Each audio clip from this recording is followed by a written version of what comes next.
Please do not attempt to adjust your screen. This is not a technical difficulty. You are tuned into On Behalf of with the community poet Dara Kalima. However, it's International Women's History Month, and I'm filling in as her stunt double host. Cue the music.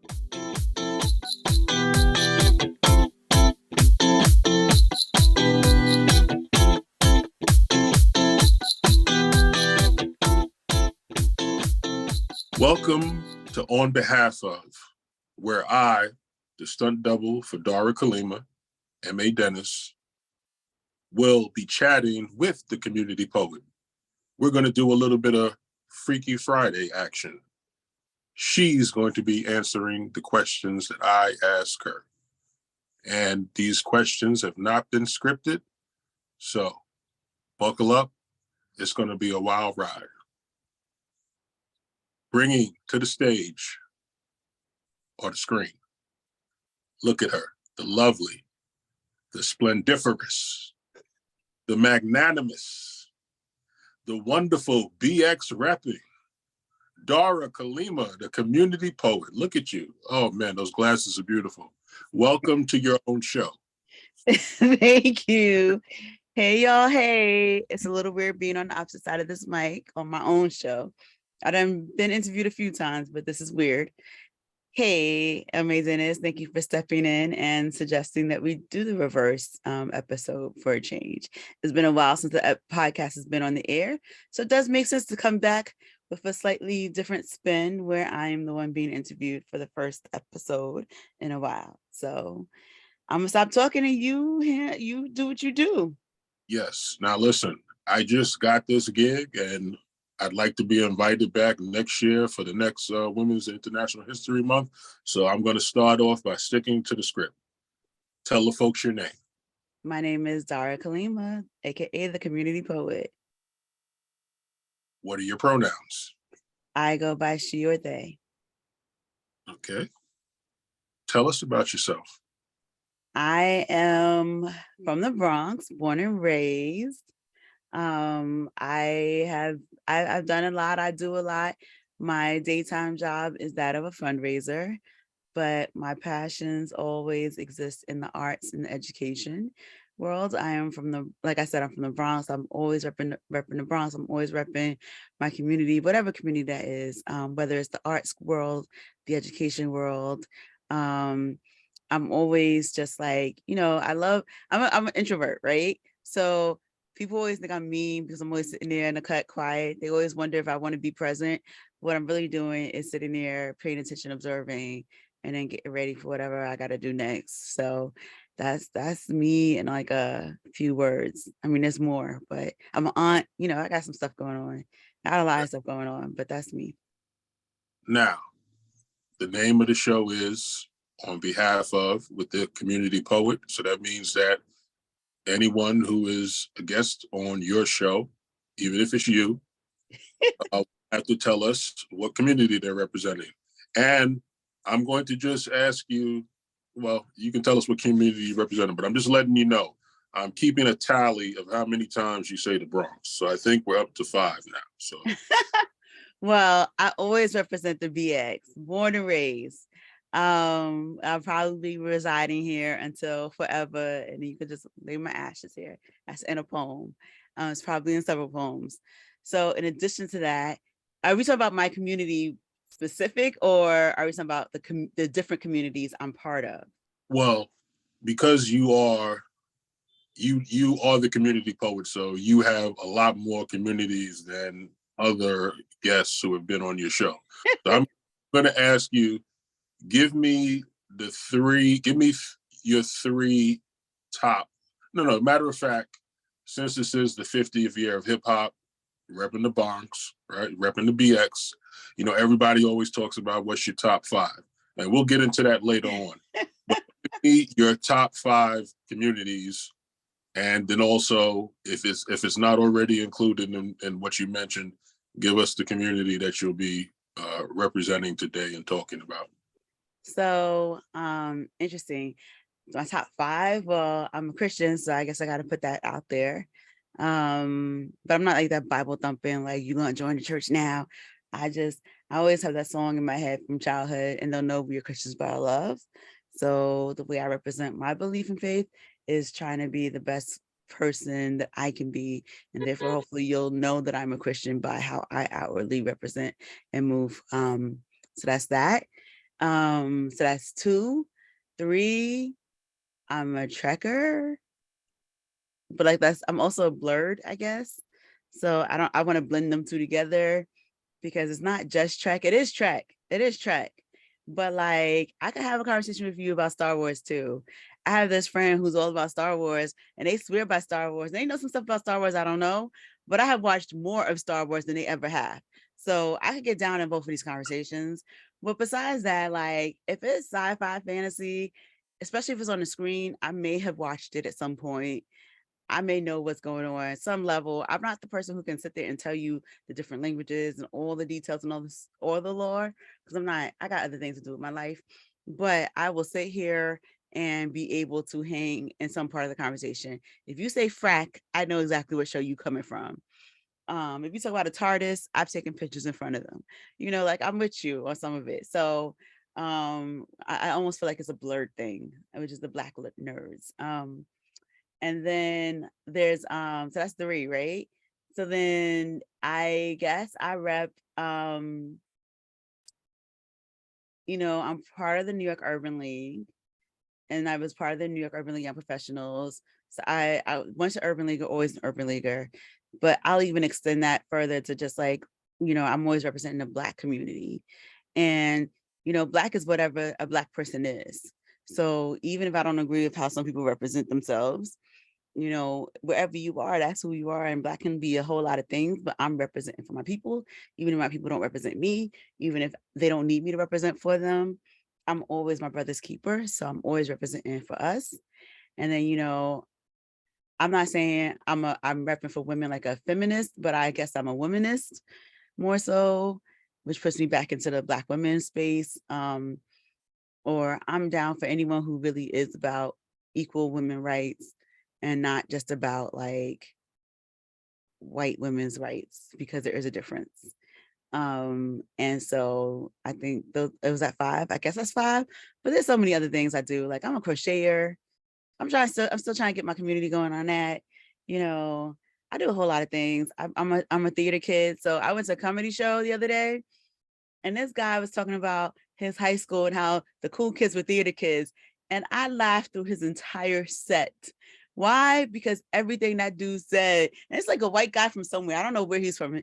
But he went to a small school and the cool kids were the theater kids. And all I could sit there and was like, I know that school. That was my school. Because whatever school he went to, it wasn't my school, but I understood the theater kid life. I understood the theater background, like all his jokes. He even said, thank you, 5. He said it as a sexual joke, but he said, thank you, 5. And I was like, yes, I got you. That's a stage manager reference. Woohoo. So like, I'm all these things. So I gave too many, but I'm done. I'm gonna stop talking because you. So no, because listen, I'm new to this gig. You are a much polished podcaster, interviewer. Like, see, I got to take notes, because I can't retain it all like you. However, I'm going to come back. I listed all these communities, but I would like to jump to just tell us a fun fact about yourself. Something that would surprise us. A fun fact about myself. So the one thing I discovered recently, and most people don't know and don't care because they don't know these things, but if any of you were around in like the 90s and you were watching TV, if you were a kid in the 90s, maybe the 80s, there used to be a show called Where in the World is Carmen Sandiego? Mm-hmm. I'm trying to make sure if it's that. I remember. Not the cartoon, but the game show. So it was the cartoon and there was the game show. There was the game show. So maybe Where is Carmen Sandiego? Because there was 2 different ones. So anyway, if you were watching the game show, Where's Carmen Sandiego? I used to look at that guy who was hosting the show. I was like, he keeps looking familiar to me, but I didn't realize why. I did some Googling recently. And the reason why he looks familiar to me is because he was the host of the Nickelodeon game show that I was on as a kid. So I was on a Nickelodeon game show when I was a little kid, and he said my name wrong. not the one where they slime you and stuff. That one? No, I wasn't on Double Dare. It was a weird game show. It was only on for a few years, and it was like a long format game show. It was like a 2 hour long game show sort of thing. It was like a hybrid show where they did a whole bunch of different stuff. But I had to pile up I said mac and cheese. My goodness, this is what happens when I'm tired. So not mac and cheese. What's the mashed potatoes? I had to pile mashed potatoes up to a line, but I was doing it against the former Mrs. America. But Mrs. America wasn't piling mashed potatoes. She was making peanut butter and jelly sandwiches. So we already know it's fixed, right? So she was making peanut butter and jelly sandwiches, but she was making it with the old school nail file. So she was never winning because she was puncturing the bread the whole time through. It was terrible. I won real quick, fast, and in a hurry. I even was knocking the table over because I was pushing. He was like, just pile it up against the glass. I started pushing the glass and the glass almost fell over. But the funny thing is, when he was interviewing us in the back room before we got the thing, the question was, who likes school? And nobody raised their hand. And I raised my hand. And they was like, oh, you a liar. I wouldn't lie to be on TV. So people hated me for that. But actually, I do like school. Look at it. The people who say you was lying and you hate school, I got 3 degrees. Clearly, I like school a lot because I was in it. And I'm still debating going back to school, but that's a whole other thing. Anyway, but but I wanted word processor. That was the cool prize they gave me for winning this thing, a word processor from stacking mashed potatoes against the window. But yeah, that was my claim to fame. That is indeed a fun fact. Stacking mashed potatoes. Were these homemade or were these like out the box? They were definitely out the box because there were no clumps in it. It was just mush. Oh, I was gonna say, when we were in the back room, he asked our names, and I said my name is Dara, and he goes, "Oh, it's Dara." He's like, "I said, yes, it's Dara. It's not Dara, it's Dara." I was very particular about this.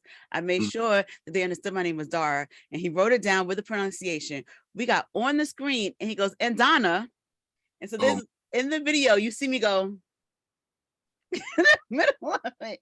The side eye game was real, even for I was like, what, 11 years old or something like that. My side eye game was serious. So here's the thing. I don't think, and this is my fault, I don't think I asked you to give us the community that you'll be representing today. You did. I ignored the question. I don't even know what community I'm representing. I feel bad because I'd be asking people this, but I prep people to find their community. I don't know what community I'm representing. I'm representing all communities in which I'm interviewing. I'm representing the people who are inquisitive. I'm representing the Bronx. I'm representing X. I'm representing a lot of, I don't know. I'm representing me because I'm a community poet. Well, I don't know. Maybe we'll find it by the end of the episode. Yes. So I will ask you, because you mentioned poet, and you actually didn't mention poet when you gave me the the Top community. 5. However, I would ask you, this is a podcast. So tell me, on behalf of podcasters, what has the experience been like? What have you learned? Share that with us. It's been interesting. There's 2 sides to it. So, part of it is you psych yourself up to, you got to have all these things in place to make a great podcast. And that's probably true. You probably need to have more in place than I do. One of my friends just opened, because of the Urban League, I have a huge national network of friends. And one of them just opened this amazing, if I was in his area, he lives in Buffalo, he opened a studio for people to do podcasting. And if I was in Buffalo, I'd be using his studio to do the recording because it looks dope. I'm sure he has state-of-the-art equipment. It looks amazing. And I think you need to have really great equipment. Simultaneously, no, you don't. I think we get so caught up in all the great equipment and things you need to have that we stop ourselves from just jumping in and doing the thing. The good equipment will come when the money comes. The good equipment will come when the following comes. But you can just have a great conversation and get people to join you. Like, look at Kev on stage. He's got a studio now. Before he was renting a room, he was just doing stuff on the street. You just got to start doing, and then everything else will come. And I think we get so busy going, no, but I need all the stuff. And I need to line up all the things. Yes, there's some things you can do to get things in place. like when I first started recording, I had a whole bunch of episodes lined up and then I started, and that made it easier. But then all of a sudden I was going episode to episode, and that was also fine too. I don't, it's harder to do it that way, but then also the episodes are fresher. Now we can talk about something that happened recently and the episode is tied to that, opposed to you hear us talking about a recent event that is now 5 months old because the episode was recorded a while ago, so now the episode's not dated when we did the recording, or when you hear the recording. So I think there's a mixed bag to it. It you don't need everything to get started. Just do it and you'll learn some of the things. I think if you really want to do it, just stop making excuses and make it happen. Is one of the things. And I don't have a lot of equipment. I'm doing it off my laptop. I do have this one microphone. I did have another microphone that is not as good. And this is not the best microphone either, but it does a good job. I'm doing this on Zoom. It comes out okay. Like I don't need all the big equipment, but I do know how to edit video. So you do learn how to put some stuff together. You figure out what type of people you want to interview. The scheduling is the hardest thing. And that's part of the delay that's happened, is that everyone started getting busy. And so it's been hard getting people lined up. And I've had a lot of conversations, but between my life getting a little chaotic and then the people that I've been trying to get on this show being a little chaotic, I've gotten a lot of next month. When next month comes, and then I get next month. And then you get a 3-month hiatus that you weren't planning. So that's a little hard. And I think I would reverse it where I have stacked up to cover the hiatus. I may do time to time during the time that we can do it, but I may stack to cover the hiatus so that I can come back with more episodes. But other than that, like, it's been great. I've learned a lot from people. And that's what was most important, was getting people's story amplified. And I got some good people coming in the next few episodes. I got a couple of interesting people with different communities that they're repping, some serious, some silly, some just people that are dope. And so I can't wait to get these conversations started as well. To piggyback on that, I have 2 questions. One, tell us a community that you'd like to know more about. And also tell us a guest that if you could have any guests on the show, who would that be? So tell us a community you want to know more about, and who is a guest that you'd like to have on the show if you had your pick.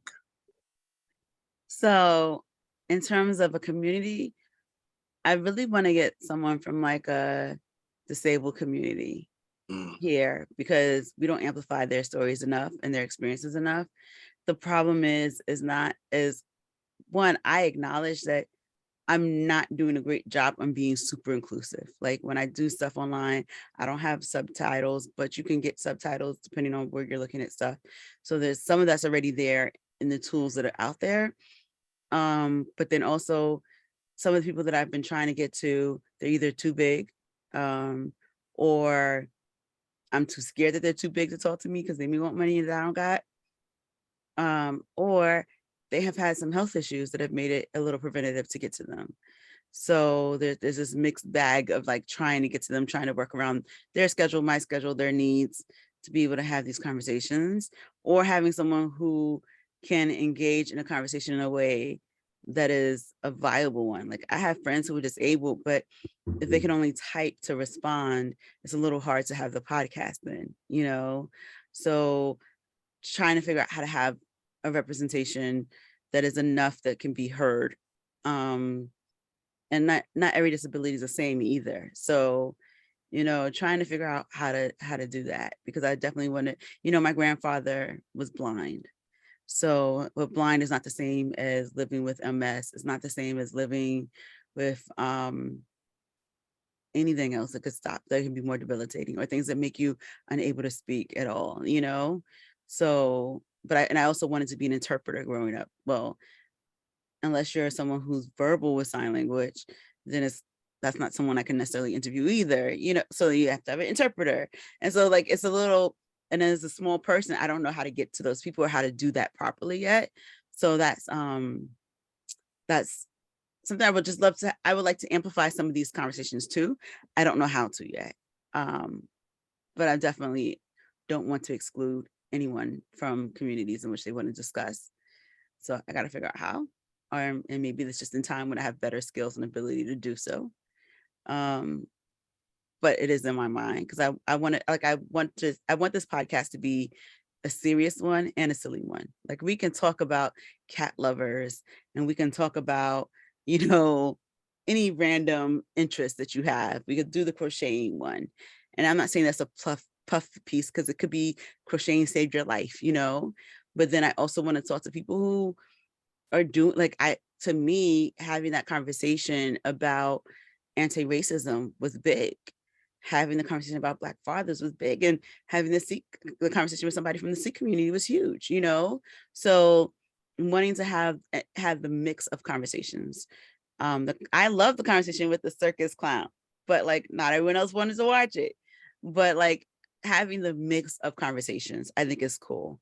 And that's what I'm set out here to do, to have silly and serious conversations. Because I'd be having serious and silly conversations all the time on my own. So, and who would I want to interview? I mean, I don't know, because there's so many fascinating people out there. So I don't even have I mean, I have like a wish list, but I don't like, I kind of want to interview my mentor because she's just really dope and she's doing great things right now. But I'm like, will she ask me for money? Like, I don't know. She would just do me the solid at this point. Because she's getting big, you know, like, but then it's like, can I ever get to a point where I can get a celebrity on here? You know, I should interview my cousin, but my cousin's a big deal now too. And I won't say her name, but she's doing actually podcasts and interviewing real stars.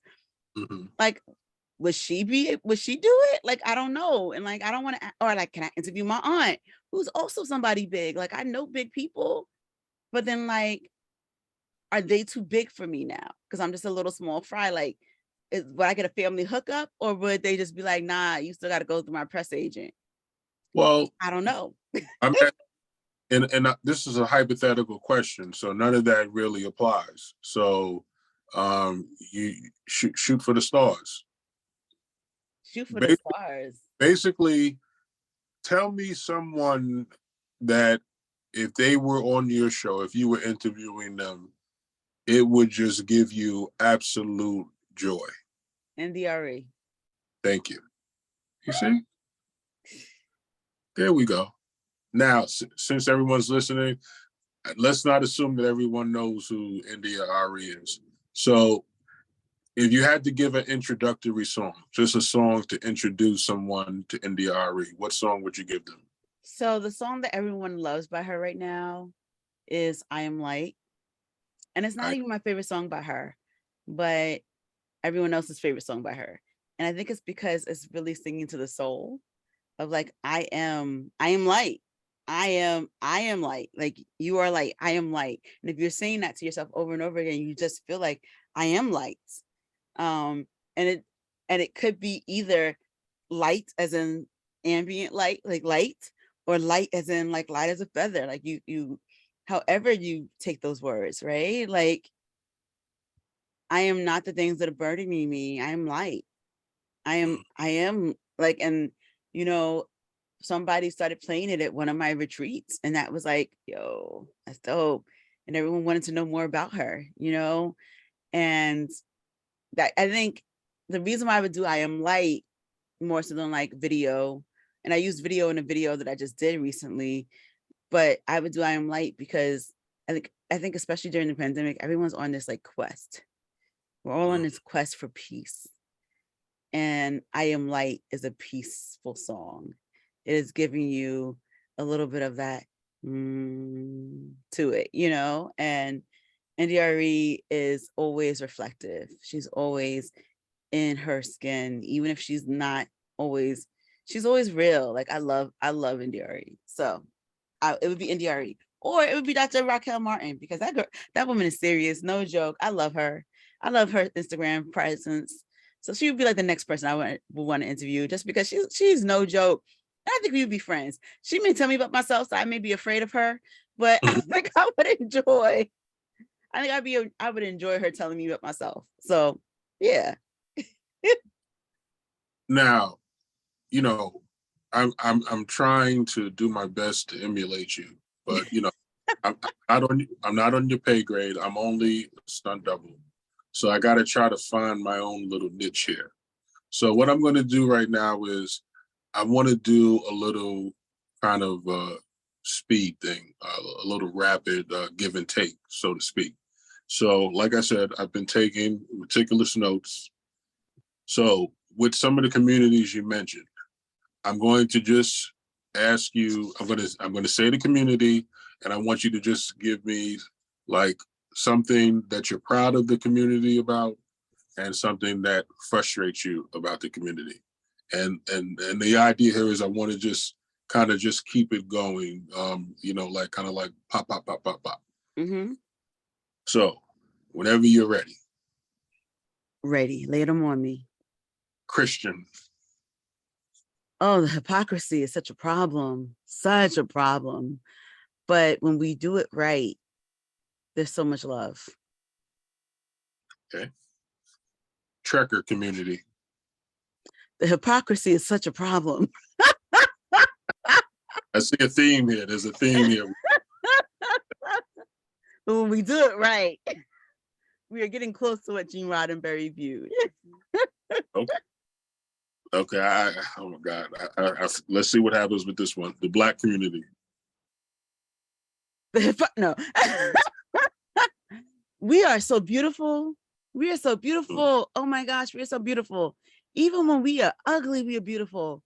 I have nothing bad to say about us, because everything we do, even when it's problematic, is because it's not because of us. And I'm not saying I don't say we can't take our own blame. We have to take our blame. We have to take blame. We have to do better. We have to see better for ourselves and envision so much better and aim for better. But it's hard to do that when someone got their knee on your neck. It's hard to do that when someone has starved your brain from proper nutrition. It's hard to do that when someone's got a target on your back, a gun aimed at you, when people have segregated you for so long in such ways that you cannot function. Whenever you are prosperous, they come in to take it. So you know what? I can't fault people. I can't fault our people, at least African Americans. And I say that's very specifically people who've been in here struggling for a while. Who have been in the struggle. I'm not saying struggling, but the people who've been in the struggle for a while. Newly immigrants is a different conversation a little bit, but those who've been here for a while, however you show up, whether I agree with you or not, whether you have to pass, whether you have to sit there and Kanye your way through, whether we are going to agree or not, whether you're going to go flip a table, whether you're going to go kill your brother or not, I don't agree with it. I don't agree with everything we're doing, but I understand why we're doing it. Because we all deal with trauma in different ways. That stuff is passed down. It is genetic. It shows up. We ain't learning all the things the way we need to. So, you know what? I ain't got no critiques on our people other than just figure out how to love yourself and how to let go of as much of those traumatic things as we can. We can't let it all go. Some of it's in our DNA. But man, y'all are beautiful. Y'all are beautiful people. Y'all are beautiful. Y'all are creative. Y'all are divine. Y'all are just, the sun loves you so much, it just kisses you and don't burn you as quickly. Just remember that. Yes, and just for the sake of the censors, please do not go to kill anybody. Let's just have. I didn't say. I mean, yeah, I'm not saying go. I'm not advocating for any of that. I'm not advocating for the Kanyes or the crime, but I understand how we get into these places. I appreciate how things are not as there should be. And it's because it's been designed that way. So much of anything, all of our lives are so designed by so many other things around us that so much of nature is nurturing us, is designing our lives. And so I'm just not mad at us. I'm just not, go Candace Owens all over the place. Have fun. I'm not going to agree with you, but go ahead. I was not trying to say that you were saying anything. It's just that I have to remember, this is my first time doing this fill-in gig, so I'm a little conservative. I will admit that, so I'm going to be doing a lot of disclaimers, and may see that message pop up. The views presented by Dara Kalima, the community poet, do not reflect the view, which is kind of crazy, right? It's your show, but do not reflect the views of the show. So. Interesting one, because and this is, and I'm going to switch it up now. I'm not so much interested in like something that you love or frustrates you about theater, but I would like to know, because like I'll admit, like I have a little bit of experience, like a little bit of interaction with theater. So what would you say to those of us who have who are not really like theater aficionados? Like, give us like some way that we can maybe delve into it a little bit more. Like, what are some of the things that can help us appreciate theater the way that you appreciate it? And before you answer that question, how do you spell theater? Like, you spell it? I'm American. Okay, okay, all right. Because I didn't know. I thought, you know, you put the E on it when you're talking about like. When I say my youth theater, I do RE just because the people who ran Okay. it are British, Okay. but I am American. So tell us, like, enlighten us about theater. So you gotta go to where you are. You know, the theater is so it is not cost prohibitive. Broadway is. Broadway may not be for us, but so many things are not made for us, are not for us, or not made for us to access it. So that said, don't worry about going to the Broadway show. Go to it while it's at the public and it's trying to get its bid for the Broadway show. Go for, the community theater in your neighborhood. The theater that I started out in, one of the theaters I started out in New York, was a theater we met in a church, in the basement of a church. Yeah, we were in the basement of a church in Harlem. And that theater was started by someone who used to be a Broadway actress. She was blacklisted during the McCarthy period. She's actually the first female and black female cab driver. She was the first woman or black woman to get her motorcycle license. And the theater was partially funded by Sidney Poitier's foundation and Ruby Dee and Ossie Davis's foundation.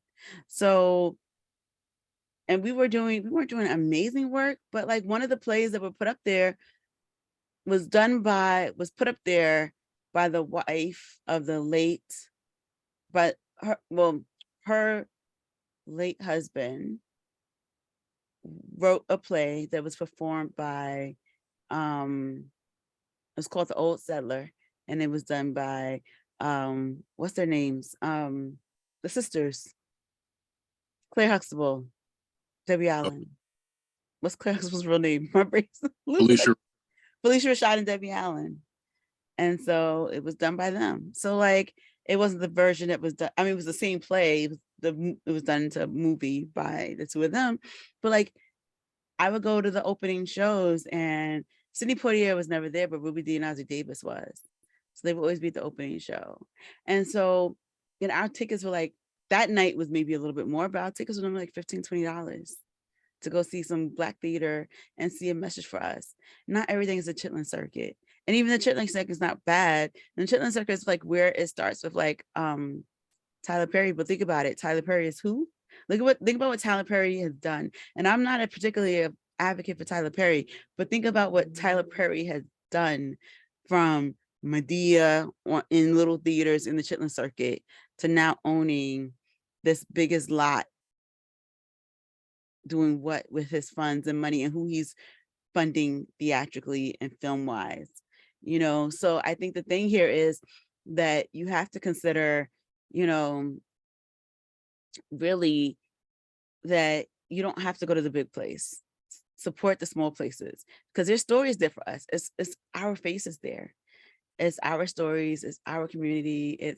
And then you can get into higher places. Some of the actors that I knew back then, I'm seeing them on TV now. I was on the phone with a friend. I was like, oh, there's Benja, because it was one of the actors that I worked with at that theater. Like there's like, I could watch TV, and if it's an older Black person on TV, I recognize them. Why? Because they were in that theater. So just go access it, go to your local theater, find out what's happening nearby, because our stories are there for us. You know, in the Heights, Lin-Manuel Miranda, faulty or not, started because he's from Washington. He grew up in Washington Heights. So, and his family is gives a lot of money back to that community. So our stories are there. We need to support it. We need to see it. And I'm not even from Washington Heights, but you know what? I'm on my way to church. I would go to Washington Heights every Sunday, and I'm from the Bronx, so same as that community. So when I saw In the Heights in previews, I was like, oh my gosh, home is on stage. So the more we engage in it, the more we also get to see our stories in the public, in the small theaters in Harlem.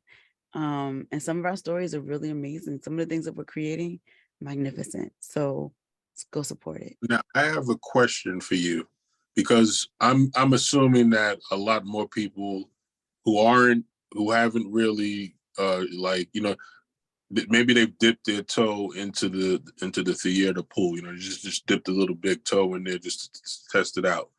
But I'm assuming that I would say most people are probably more familiar with movies. What would you say is like the difference? Like, what is the difference between a good, like, going to see a really good movie versus going to see a really good play? A really good play. I can't tell you the difference in person, maybe from an actor's perspective. There's a collective energy. Mm. There's a collective energy the moment you're in the theater. And it So, happens for poets too. You feel it as a poet. You're a poet, I'm a poet. That is the same thing as in a theater as an actor. When you're in that place and you hear the audience feeding you energy, even if they're not feeding you energy, there's still a connection and relationship happening. And the show you see tonight, you will never see again. No matter how many times we're doing the same exact lines, time and time again, same exact poem, time and time again, same exact whatever, lighting set, it's never the same show because the audience is different. Because I had a little bit of cold today. And so I was pushing through, you know, something bad happened right before, or I was in a really good, I got some real good sleep today.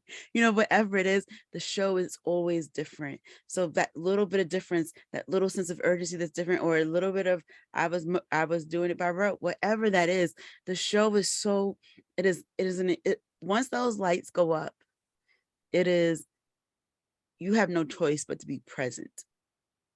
When you're watching a film, you ain't got to be present. You can watch it later. You can never watch that play again. You can never watch that exact moment again. And so the play is pulling you in. The theater is pulling you into this moment to share this moment with you. And the actors and the audience, we're all in this shared experience together. And I think that's the thing. So whether from an actor experience, and the audience means so much to an actor, to someone on the stage, but even from an audience moment, it is, you know, when you see something, like when you're like, you know, think about it, when you're in a theater, when you're in a movie theater and you go to an IMAX theater and you have the big giant screen, you're a little bit more wowed because the thing felt like it was coming at you. When I was at Michael Jackson, the MJ the musical, and I saw the screen, like the stage open up and all the things that happened on the stage, I was like, oh my gosh, how did they put that on the stage? And that was amazing to me. Like, I was a kid in the candy shop. I'm a theater kid, so I was really a kid in the candy shop. But like, you know, I don't like theater that necessarily is big spectacle. And that show was a mix of minimalist theater and big spectacle. There was so minimalist stage. There was nothing on the stage. And then there was these huge giant set moments, you know? But if you give me Chicago is a minimalist play. There is nothing on that stage. It is a bunch of chairs, so some people dancing and singing. And that's mostly your stage. Every now and then some other things that are happening, but it's a minimalist stage the whole time. And your imagination is going with you to these moments. You're now like, one of the best things about Chicago, and I mean, it's Bob Fosse and stuff. So Mama Morton comes out, and Mama Morton has her keys, and her keys are just this. Her keys are her hand spinning. So you see her keys spinning around as if in your mind, you see her spinning her keys in her hand, but it's really her fingers spinning. And like your mind is in the imagination with you, because you know that her fingers doing her little twiddling is actually her key spinning as she's spinning the chain around as she's walking through the jail. So like you're being brought in to a moment, and you're being forced to use your imagination to go, oh, this is real. And even if they have water on the stage, you're like, how did they put water on the stage? Oh my gosh. Or if they don't have water running, but they have a sink, you're like, oh my goodness. It's like, okay, I'm gonna believe they're running water. You know, like one thing about Rocky, they had these fake fish in the store. And half of us are like, how did they have fish on the, they really have fish on the stage? Did they have fish on the stage? I had to go ask my friend who was a costume designer, was there really fish on the stage? Like, you know, like there's these things that are like amazing. And then even in Rocky, they make you in the middle of the boxing ring. And you're like, you went from a theater to a boxing match, and you know the movie, you know everything that happens in the movie. You would never think that Rocky the musical would be amazing. But when I'm in the middle of a theater, and all of a sudden, I'm acting like I'm in a boxing match. Like, yeah, Rocky, get him. No, don't lose, Rocky. Punch him. Get like, how did they do that? Because now I'm not just watching it like I'm watching a movie. I am fully invested in this boxing match, and I know how the boxing match is going. I've seen the movie a million times, but I am full in. And I mean, I was so full in. I made my mom and her boyfriend go to the show again. And he was sitting there acting like he was boxing in the air, watching Rocky do this boxing. Because again, you're pulled in, you're forced to be present. And that's something you cannot just get from watching a film. Now, here's the thing. I don't know what, if there is a name for this community, but anyone that's out there, if you're a person that likes to try new things, and theater would be one of the things that you haven't tried yet, and just listening to Dara Kalima just give you this wonderful, introduction, theater 101, so to speak.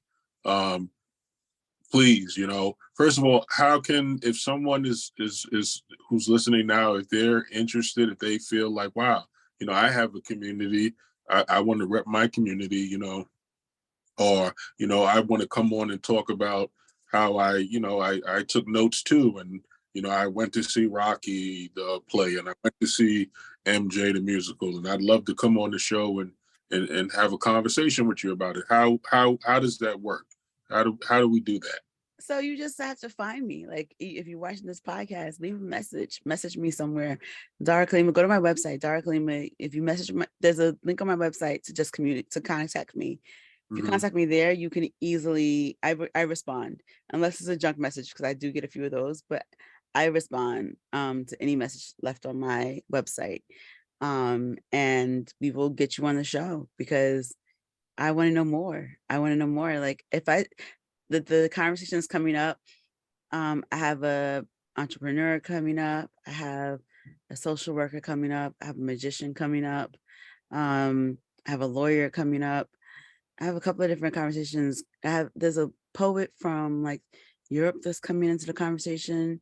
I have to circle back to her because we started the conversation. We didn't finish like getting the details locked in, but there's a few people that are like, if you can identify it as a community, if you can say there's more than just you doing this thing and you may be connected with other people, let's talk, because I want to know more about it. I mean, like, it's so fascinating to just learn. Like, I thought I knew everything about millennials because I'm an X, like your millennials are right behind me, and I'm a zennial, but like, I learned talking to Nora Oz when we did the millennial episode. And I still quote it. I was talking to my friend yesterday or 2 days ago, and we were talking about that. And because she's also ex with me. And I was like, no, but this is the thing about it. That's the thing about millennials. And like, it was so fascinating to have that like other way to look at them now that we've had that conversation. So if you can recognize the community, just go to my website, Dara Kalima, hit that, contact me, and we can make it happen. Now, one of the communities you also mentioned, now, first of all, I'm going to just give you a little heads up. I don't see how I could be a good stunt double fill-in host and not ask you to do a poem. for the poets community. So I'm just giving you a heads up. That's coming down the pipe. That's coming, and it's happening sooner than later. But before we get to that, you mentioned, like, being a womanist, being a fighter and a supporter of women's rights. And because it is International Women's Month, I'd be remiss if I didn't ask you to just tell us what this month means to you. And is there anything you're doing, that you're being intentional about to honor this month?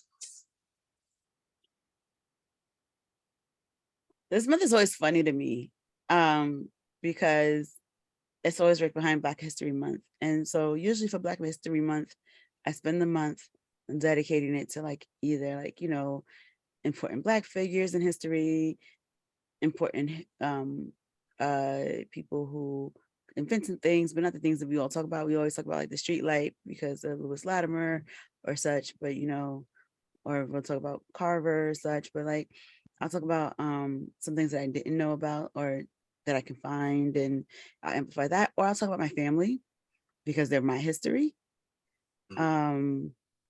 So then you get into Women's History Month and it's like, well, who do I talk about now?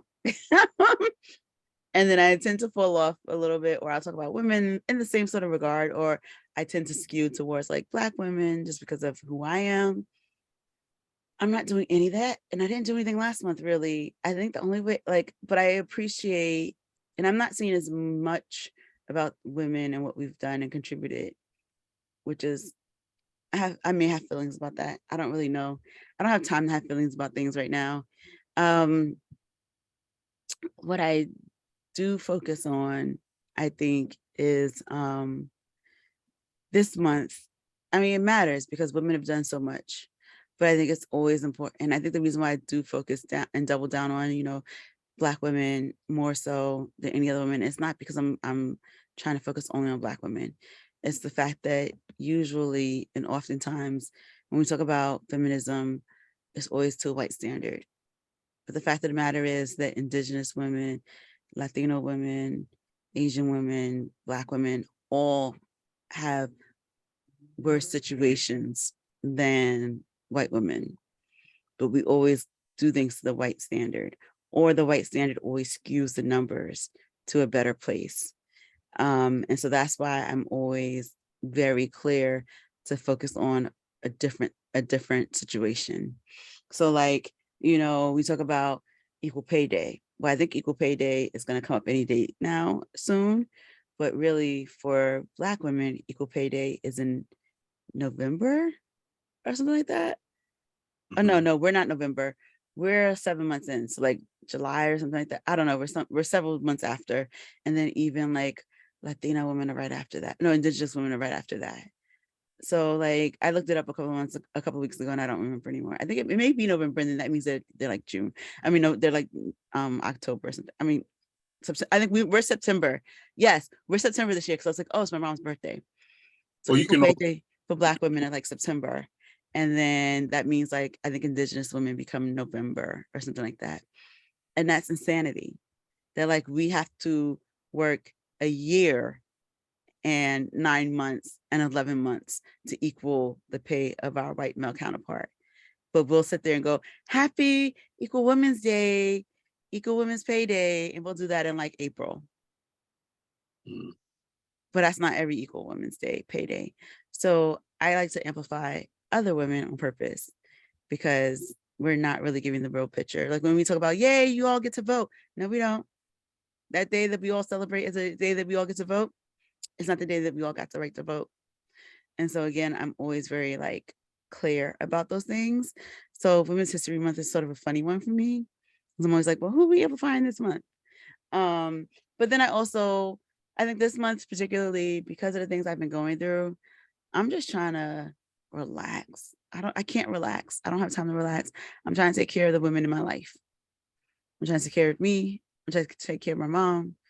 I'm trying to honor my grandmother. She's gone, but like just honor, I try to think about my sister a lot. I'm trying to focus in on the feminine energy. that exist, what the I, women in my world have meant, and what we can do and what I can do going forward to make things better for us. I want to just jump in because I'm so glad you mentioned your grandmother and you mentioned your sister, because as I was just listening to you, it occurred to me, a lot of people, like even like with Black History Month, you forget that you're part of that history too. Like you just think of like the Harriet Tubman or whatever, famous women. So I want to zoom in now, and I want to ask you, share the women's history for this month, but I want to know about just you can just tell us briefly, because I know we got a lot to cover in this show, and I don't want to run out of time, but tell us something about your grandmother that you feel, pay homage to her, and tell us something about your sister and pay homage to her, because they're part of women's history. Well, my grandmother was an amazing woman. She's the only family member I say I look like, and I will always say that. Probably because she also had a round face and everyone else's faces are oblong, but she used to let me wear her wigs. So my grandmother was a Leo, just like me, but she was an August Leo. She was a minister. She had 4 children. She, along with my grandfather, ran several businesses. I mean, when I say she was a minister, she became a minister late in life. So I was around by the time she actually she was um, uh, ordained. So yeah, I remember her even I remember picking her up from school as she was getting that together. I think she's like, there's different levels of being ordained. So I don't think she was like, well, whatever. She was an ordained minister at whatever level that meant. I think she was like an evangelist or something in the AME church or whatever. So my grandmother she was no nonsense. She was stunning. When you look at pictures of her back in the day, she was fly. She was fly. But everyone loved her and everyone called her mother. And it's not just because she was at the church, but everyone just sort of flocked to her as like a mother figure. She was a leader of people, and she's who I wanted to be like always. I always looked to her to be like, that's what I wanted to be like.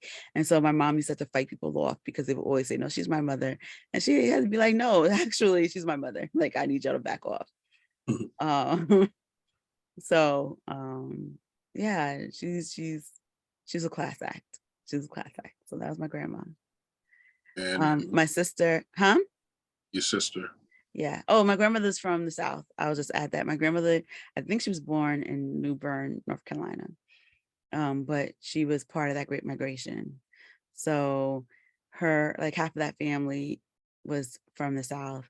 And because she was the youngest side of that family, they migrated to the North. So half of her siblings stayed in the South and the other half came up. So she was one of the ones raised up here. I don't know when she moved here, but she was one of the babies. So she was up here. And then that's why my mom was born here, because she migrated. My grandmother migrated at a younger age.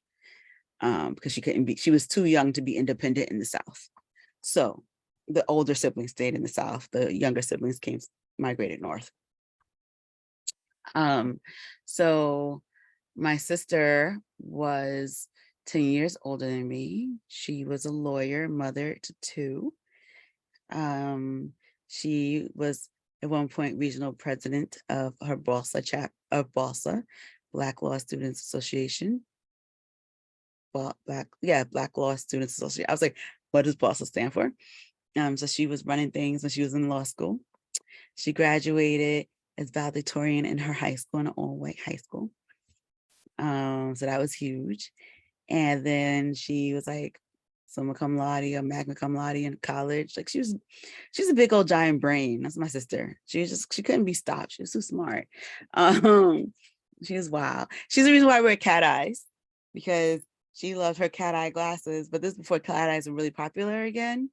And so she had these cat eye sunglasses that were really expensive. And when she was moving out of New York finally, I think so she's going to Boston to go to grad school. She is moving out and they were moving her stuff, but the movers somehow caught her sunglasses and broke her sunglasses. And she was devastated. So I would always look for cat eye glasses everywhere I went. Like if I saw sunglasses, I was looking for her glasses. Never found them. But once cat eyes are back, I was like, oh, cat eyes. So I started becoming cat eye person. And wow, I look good in cat eyes too. What? But she was fierce. She was a fierce individual. She was the one who created my and shaped my politics. Because I called her mommy too, because she was the second mother. She was the oldest of us, but she was the motherly figure to me. But again, she was a lawyer. She had argued a case in front of the Supreme Court. She was on the judge path. Unfortunately, cancer took her before she could get there. But she was a big deal.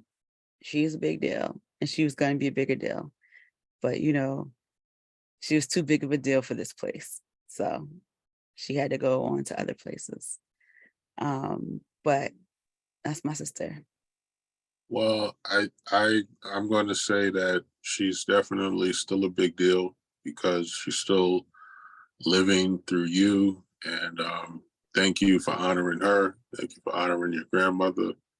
Um, I'm just blessed to be here today. And actually, full disclosure, I think the only reason that I got this gig today was because my name is non-binary. People say M.A. Dennis. They don't necessarily know that it's a cis heteros male. So, but now I'm in. So we'll see. Please go if you're watching this on like YouTube or something. If you've enjoyed me being the stunt double fill-in host, please go to the comment section, let it be known, because I really would like to be invited back next year, you know. I tell you, I want to ask you, how can we support your different communities, but then that's going to take a whole nother show. So I'm going to just ask, how can we support Dara Kalima? Because, by supporting Dara Kalima, we are, in essence, supporting all of Dara Kalima's community. So how can we support you? That's true, because I give a lot of funds to a lot of different organizations. I'm actually on a board too. I didn't even say that before. So that's a community I'm part of. Project Alpaca is a nonprofit organization. It's a new nonprofit organization whose focus is on mentoring young adults as they try to get the skills required to get into the workforce. And so a lot of my funds go there. A lot of my funds go to the youth theater to help make me who I am. And then I tithe properly. And so I am very, I don't got a lot of money, don't get that wrong, but I am very altruistic when it comes to that. And so I'm all about supporting those behind me as they proceed forward too. So if you support me, you can support me by helping me also get there, because trust me, the money just rolls over. So there is a way to support me in multiple ways. Buy my books, because I am a multi-time author. So I have 4 books out there. I think if you're watching the podcast on YouTube, you will see that I think you're wearing a shirt with the name of one of my books on there. Yeah. I think you're a fan, huh? So the shirt says Black Man, Black Woman, Black Child was my first book, which I explore what it could mean to be Black. Then my second book is Casualty of Love, where it's my Me Too story, but it's also just like an exploration of the different phases of love. And then I have 2 X chromosomes with the extra shot of melanin, where I explore intersectional feminism. And then my memoir, Still Laughing.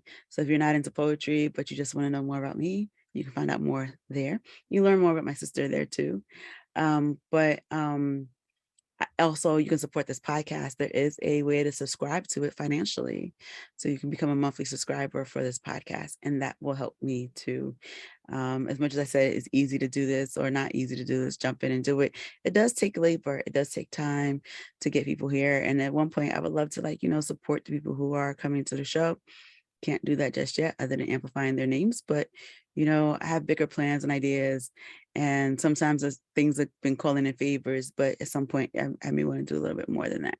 So your support will help me support others. Now, I know that, you're the community poet, so it's like, you have to have different ways for everyone to get in touch with you. I'll just be honest, like, I just need to know the one place. I need to know the warehouse place where I can go. That's what I'm saying. So where is the one place to go where we can get connected to everyone? Go to my website, darakalima.com. That will take you to my YouTube. That'll take you to my Instagram. That'll take you to my Facebook. That'll take you to the books to buy. That'll take you to my shop, because I do have a shop. I'm actually going to add a product or two soon, because there's one product that keeps coming to my brain that I haven't put up there yet, but I clearly need to. And then there's some other ways to contact me. And again, you can even contact me directly through that website. So where it says contact her, you send an email there, I will respond. So go to my website, darakalima.com, and you'll be able to get to know me or contact me and do whatever we need to do to connect over there. Now, I kind of feel like we're winding down, because, I'm going to be honest with everyone that's tuning in, everyone that's listening, everyone that's watching. Don't be fooled. Like, I don't have everything fully. Like, I'm not on point like that. I actually do have a little cheat sheet here, and I've been meticulously, like, trying to peek at it and make sure I've had everything checked off, and I think I've covered everything. However, I do want to just touch on some things that you mentioned. And one of the things that you mentioned, which I thought was a really great comment, and I think it kind of encapsulates the whole podcast experience. And you said it more than once, but you said a great conversation. So I thank you. I feel like this was a great conversation. I've really enjoyed it. I feel enriched by it. But I'd like to know from you, you don't have to toot my horn, but I just, generally speaking, what constitutes a great conversation to you? Something that changes your mind, opinion, or spirit or energy. It's like when you got in here, what mood are you in? And when you leave, did you leave with something new? Did you leave with it, like, is your energy the same? Is it better? Did you leave thinking of something different? Are you inspired by something with new questions, new motivations, a different way to move? Like, if you can say yes to any of that, then it was a great conversation. I think that's an answer. When you can sit there and go, I didn't think about that way. Now I gotta go think about that. Oh, you know what? I'm gonna go do this thing now, because that sounded dope. I'm gonna go do something, or like whatever that is. Listen, engineers, when you guys are when you are editing this thing, please make sure that you give Dara Kalima that particular answer that she just gave, because that was a phenomenal answer. But the question is, did you, like, having had this conversation with me, did that happen for you? Absolutely. Like, there's things I want to look more into. So I definitely feel like I learned things. I feel lighter, like you lifted my spirit. They say laughter is a good medicine, and gave me some good laughs. So I definitely feel enriched, and this was great. Like, the only thing that could have made this better was if there was some oxtails to go with it. I had a little one before this conversation. This is the last one. Yeah, I felt it. Like I was feeling oxtail energy. You know, this was a oxtails with extra gravy conversation. So I really appreciate it. So I'm mad though. I didn't suck the bone. How did I do that? Do it out and didn't suck the bone. I'm losing my mind. I wasted the oxtail by not sucking the y'all. If y'all don't know, just so you know, of all the things that I've gotten, I've only had food poisoning twice, but oxtails is one of the things that I had food poisoning with. And I still eat them. I can't eat the other meal. The other meal makes me nauseous just at the sight. But I love oxtails so much that I will eat them every time, no matter what. So I'm mad. I was like, oh, I gotta suck this bone this time because I'm not in the restaurant. My brain didn't even do that. What did I do? I'm losing my mind. There's something wrong with this world now. Anyway, so sorry, you were saying something. I listen. I was so excited about this interview that I was rushing and didn't even think about the sucking the boat on the oxtail. This is a family show, so okay. Thank you so much. You said you wanted a poem. Yes. That's what I was looking at my notes. So that's what I was looking at my notes. Yes, it says right here. Ask Dara Kalima to do a poem. So I've been I was trying to figure out what poem I would do, and I don't know what to do. So I'm just gonna do the one for my book, Still Laughing. It's a poem. I'm not gonna discount it or take away from it, but I think it's because one of the things that I've been talking about a lot recently, you've heard me say this, because M.A. Dennis is not only an amazing host, and let's give him a hand clap for his job today, but also he's been here. He's one of my like writer friends. So when I'm trying to figure out how to work out a poem, he's one of the people I go to. And so in doing that, I've been working on this poem, and I've been talking about like tears and laughing and trauma and all that other stuff and such. So I think I also, like, as you're talking, all the questions you've asked me today, I'm like, well, what's a good introduction to me for those who don't know me? I was thinking about doing a poem that is inspired by my sister, but I'm not in that mood. So I think I'm gonna do Still Laughing, which is, I think, the last poem in one of the versions of my book, Still Laughing. It may be in both books, but it may not be. I don't really remember. I have a hardcover and paperback version of the book. So the hardcover has more poems in it. Either way, Still Laughing. When he viciously told baby me not to cry because tears angered him, I obligatorily found my laugh, only dropping tears when mouth corners ascended. But later, I was told it was too loud. It was embarrassing, attracted too much attention. So for love, I stopped. I stopped and watched love pass by. I almost stopped loving self when another insisted it wasn't enough. I wasn't enough, but I was. And I laugh when I think of how and when I found myself, first saw myself. There I was. I was there under sprouting locks and behind rectangular glasses where the opinions and paradigms could no longer shape the reflections. I ceased appearing through refractions. I was no longer a fraction. Oh, the glee that rose out of the ashes of assault, abuse, and the bullying that had me stumbling and tripping.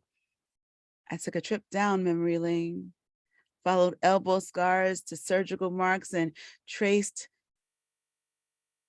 worry grays to smile lines. I found my humor sitting patiently, impatiently, waiting for the rest of me, and we laughed full-bellied. And while the cacophonous sounds brought comfort to those within earshot, they would be shocked to know my laughter wasn't always gleeful. The noise, not always joyful. It hid much, diffused and masked more. Sometimes it was nervous. Other times it was forced, like the will that he powered into me too.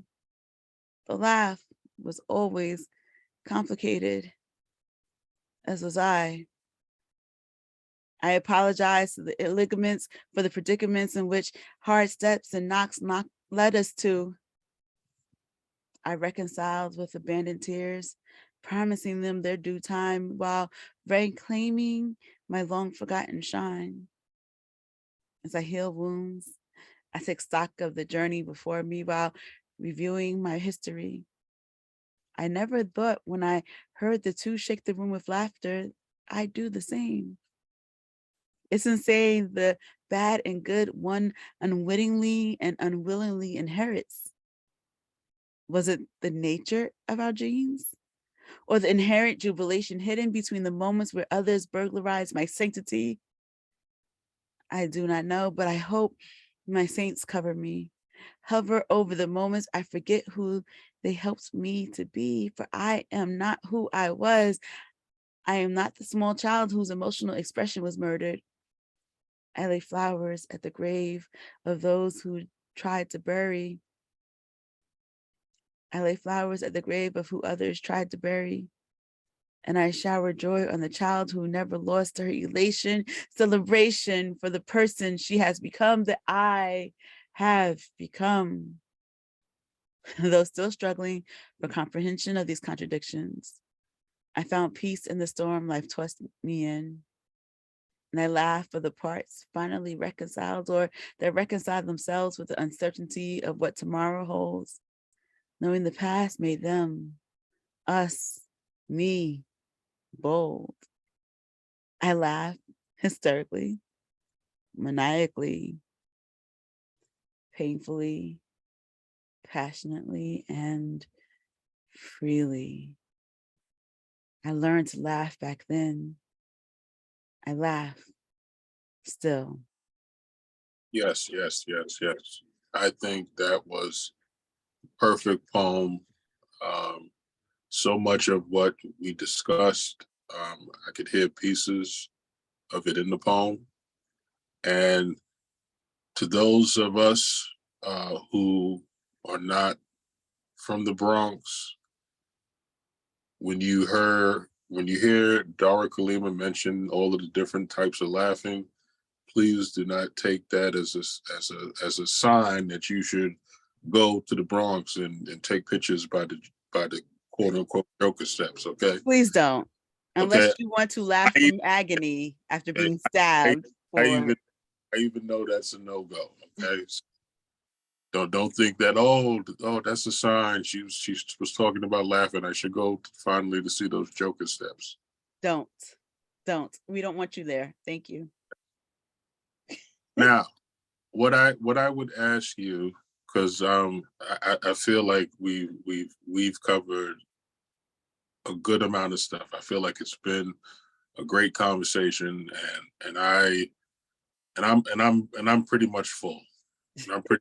However, I want to just I want to leave with one of them little mints. You know, nice restaurant, give you the little mint. You know, you leave with the little mint. So I'm going to pretty much just shut up. And what I would like for you to do is, I'd like for you to now take over, but I want you to ask yourself a question. I want you to ask yourself a question, and I want you to be open, you know, because we're here for you. So, you know, don't hold out on us. You know, give us something. Give us something that's like a nice meaty oxtail. Give us something so we could suck on the bone, okay? And then I guess I'll come back and I will do my best Dara Kalima impersonation and take us out. Oh, you want me to ask myself a random question? Yes. Or better yet, I'll let me revise it. Because see, like I said, you know, I'm new to this, so I'm still trying to find my stride. This is what I would like to say. One of the things that resonated with the Still Laughing poem was when you spoke about finding yourself and loving yourself. I would like to end by I want you to go back in time Go back to a time, because you mentioned that you were a trekker, and I myself have been getting into Star Trek, specifically the show Discovery. If you have Paramount Plus, I definitely recommend watching the show Discovery. If you don't have it, make friends with somebody who will let you use their password or whatever. But I mentioned that show because you Can I just interrupt for 2 seconds? of course, it's Watch your it. show. Of course, it's your Watch show. it, and then go find, or even in the reverse order, go find one of them surveys that they're filling out or petitions to make sure they don't cancel the show. So do that. I mean, granted, I don't want to make her do any more shows that she doesn't want to do, but I'm so mad that they're canceling the show. That doesn't even make sense. I'm very upset. I'm very disappointed. I have a lot of feelings about this. Star Trek Discovery has been amazing. It has been very personal to me in my life. And she's just a phenomenal actor. And the show has been it's been beautiful to see a Black woman in the lead of the show, even if I have some problems with some things that they do, because they always got to torture us when we're in the lead. But it should not be ending as they announced it. And so unless she wants to end, if she wants to end, by all means, take your break, sis. You deserved it.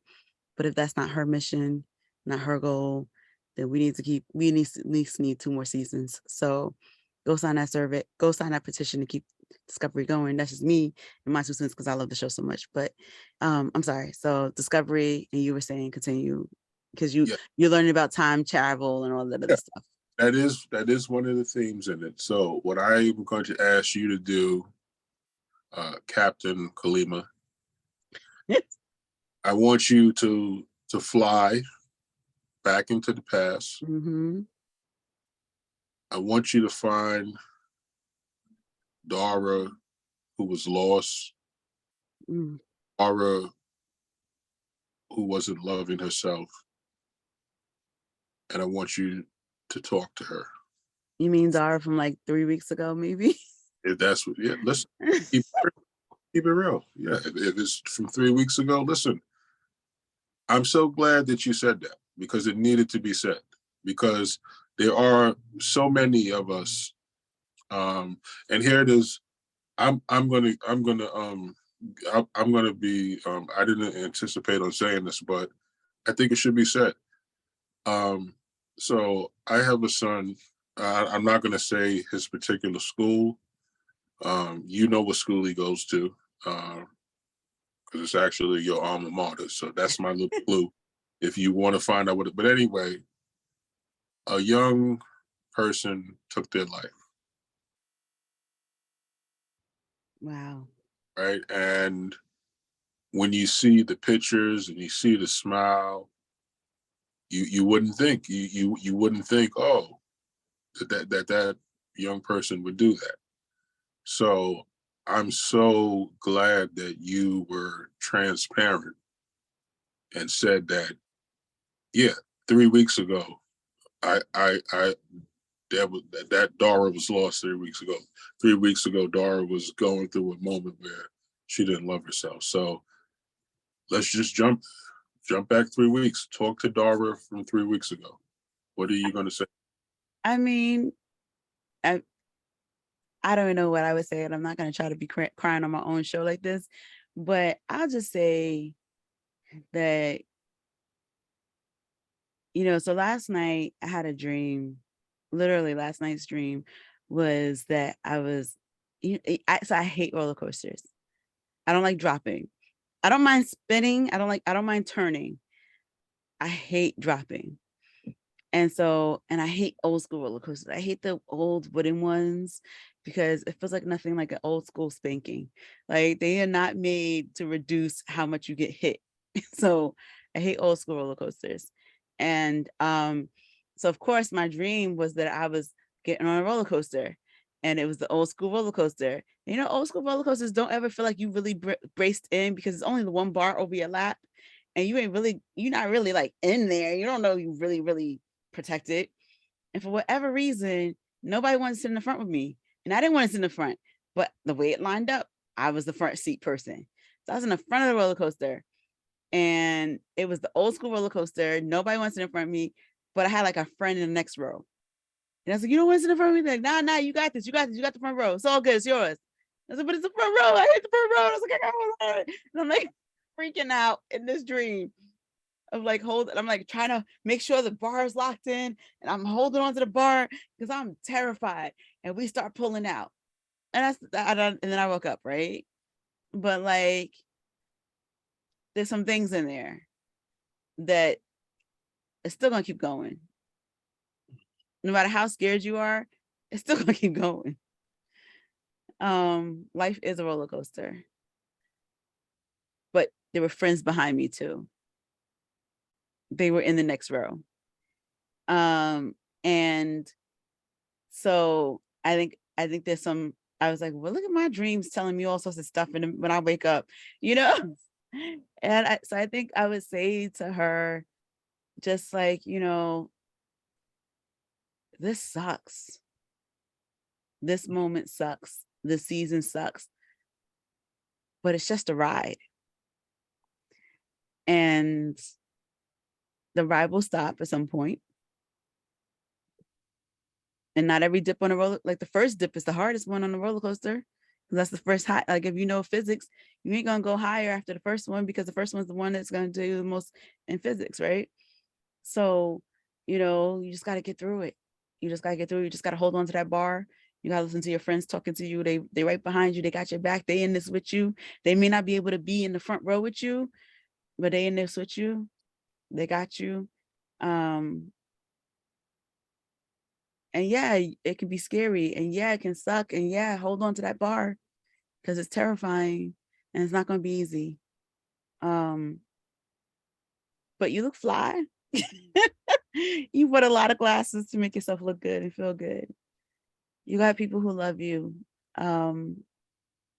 It's okay to cry because, you know, you weren't taught to, but it's good to cry. It's good to ask for help. It's good to seek more help than what you've ever asked for before. And it's also good to say, I can't do it. So where you and I are interviewing right now, I'm actually supposed to be at a party. And I miss the people who are partying. And they have shown up for me multiple times. And I'm sad to not show up for them. But I'm not showing up for them, not because I don't want to. I don't have the energy. I feel guilty. Life is too real. I had enough energy to sit on the screen. When this is over, this hat's gonna come off. I may switch my glasses up. I wore these glasses for the last 2 days, but they're sliding off my face right now. So I'm a little tired of them. I may get something that fits a little bit better on my face. Probably gonna go right back into my pajamas, eat something bad for me and rest. I was supposed to do my taxes. I don't think that's gonna happen tonight. I'm not gonna finish the poem I'm supposed to be working on. A lot of things are not gonna happen that I want to happen. I may watch Star Trek, but you know, it's okay. You are strapped in. People got your back. The ride is going to end. You'll be back on the ground eventually. And you know what? Usually after a roller coaster ride, even when you hate them, you be laughing about how it was anyway. So strap into the crazy. Cry as much as you need to. Scream as much as you need to. Hold on. Lean into your friend that's in the row behind you. Just don't throw up on them. You know? But, you know, just be easy on yourself because this ride is not easy and there's a lot you're facing, but do the best you can. And that's all you can do. So that's going to be my answer to me. Thank you for making me answer that question. I think you answered it wonderfully. And I know there's some kind of things can get a little wonky when you're dealing with time travel. So if for some reason you're not able to directly interact with three-week-old Dara, if that's going to like mess up the time space continuum. 3 week ago, not 3 week old. 3 week old wouldn't understand that. if it's going to just disrupt the time space continuum, I was listening intently, and I will be willing to play stunt double again and interact with Dara from 3 weeks ago and let her know just the full inspirational message that you delivered to her. Just remind future Dara, because I'm pretty sure she'll run right back here she'll run back here too.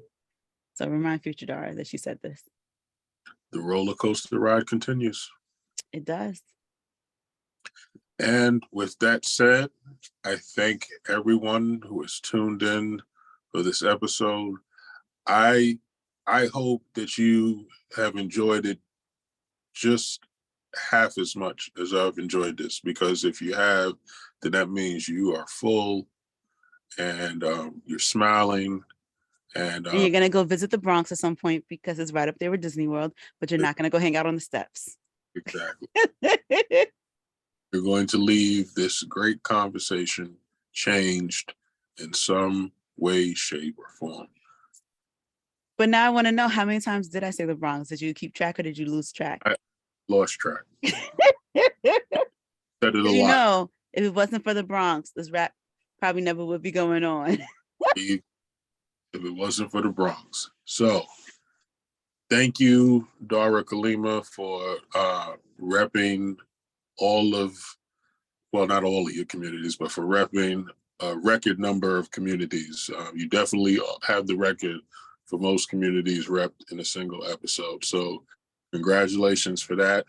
And I guess just you're on a roll. You gave some wonderful advice to Dara from 3 weeks ago.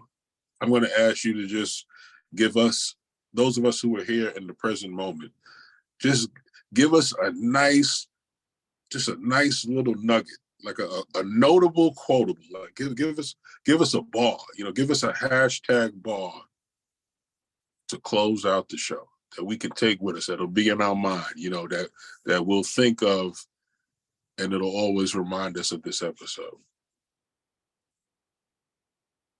That's a lot of pressure.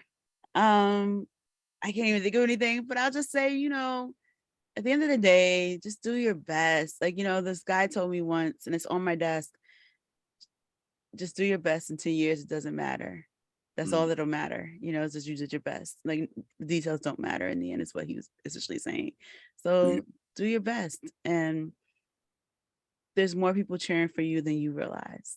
So keep going. I think that's a wonderful take-home message, because Nike is a multi-billion-dollar company, and all they tell you is just do it. They don't tell you you could just do it mediocre, you could just do it average. So it's only fitting that a Black woman in this Women's History Month has elevated that slogan that has sold billions of dollars of sneakers and apparel. So we're over just do it, and now we're going to just do our best. Well, that's because there's nothing else for us to do. We Black women, as Trevor Noah said, we can't afford to F around and find out. We are always doing our best. You know what? I think we should just do a combination. Everyone, do your best, because we cannot afford to F around and find out. Yeah. And make sure you visit Dara Kalima's website for the t-shirt, because it's coming. Do your best, because we cannot afford to F around and find out.